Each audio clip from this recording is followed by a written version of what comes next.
There are many people who have the limitations in their minds, who have lost that fire in their eyes. You aren't given any breaks in life.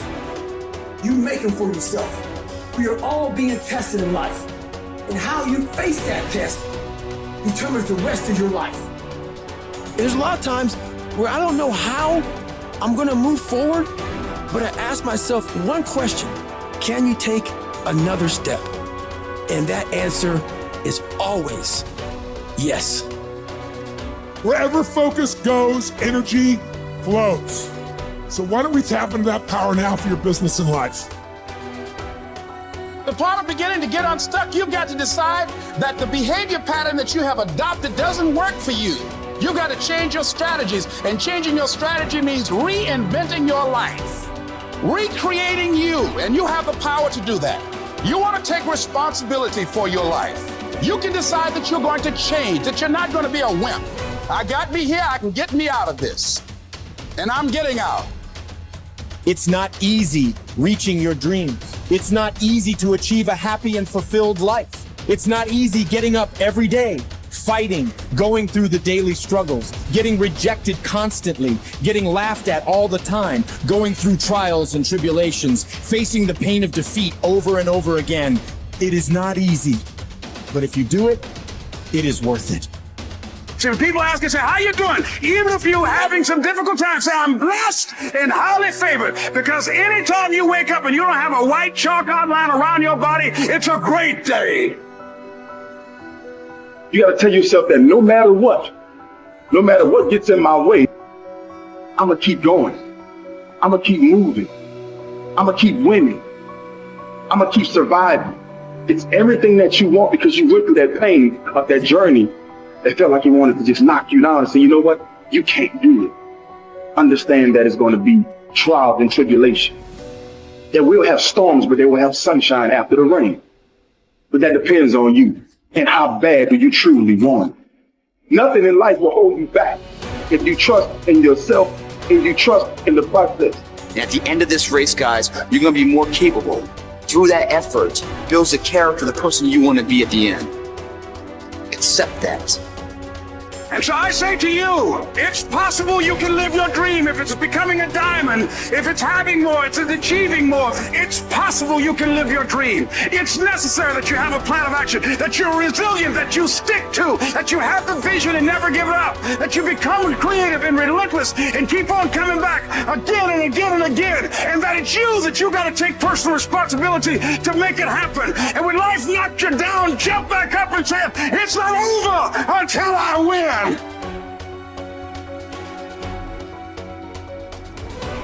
What does success look like? What does it take? Human being has come with such open sense of possibilities. Those who are committed to being successful with whatever they're doing, one important aspect of their life is, that is what gets you across so many lines in our life, so many barriers in our life.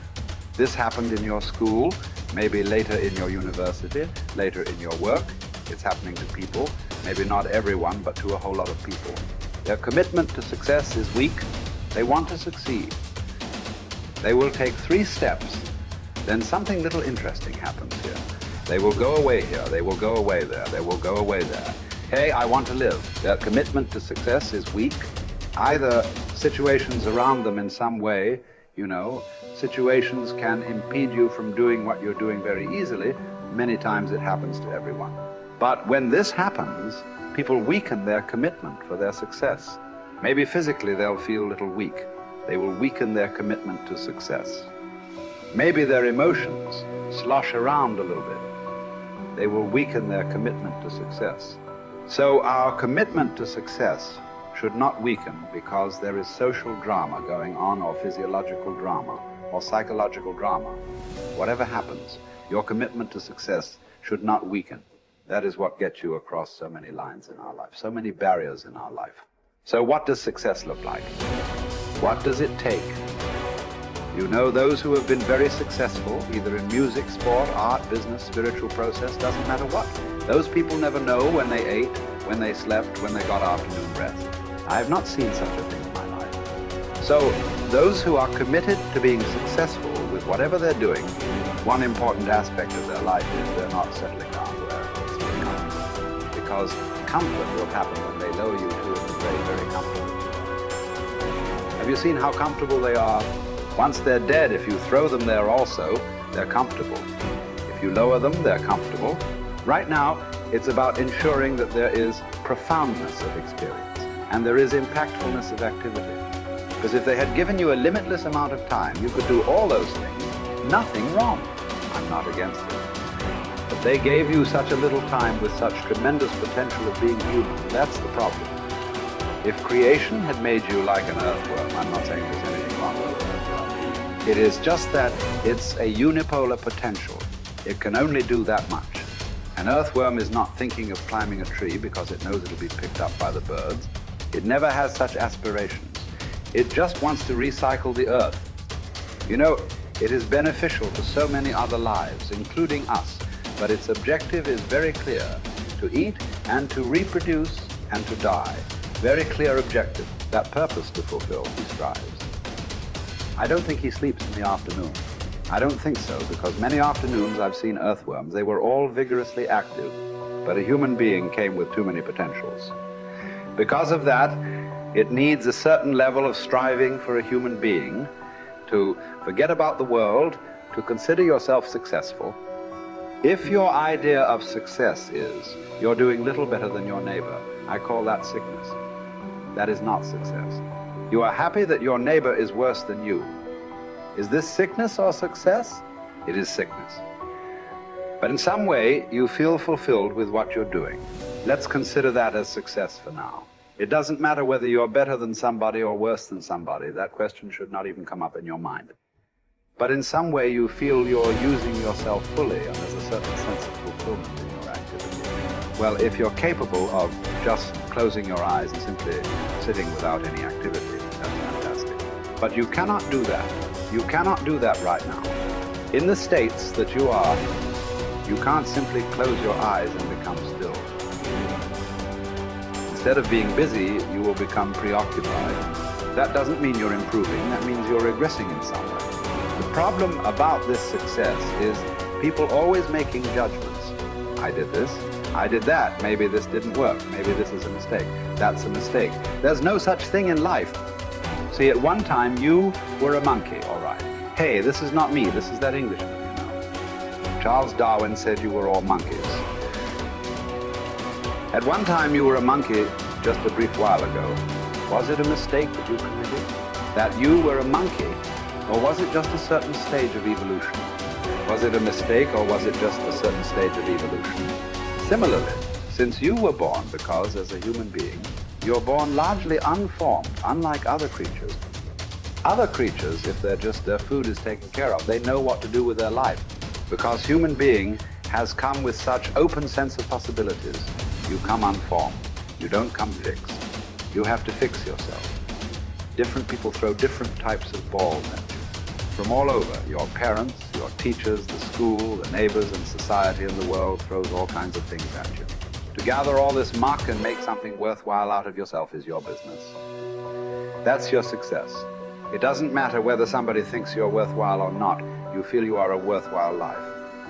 Good enough for now. World may not recognize. It doesn't matter. But you know you are worthwhile.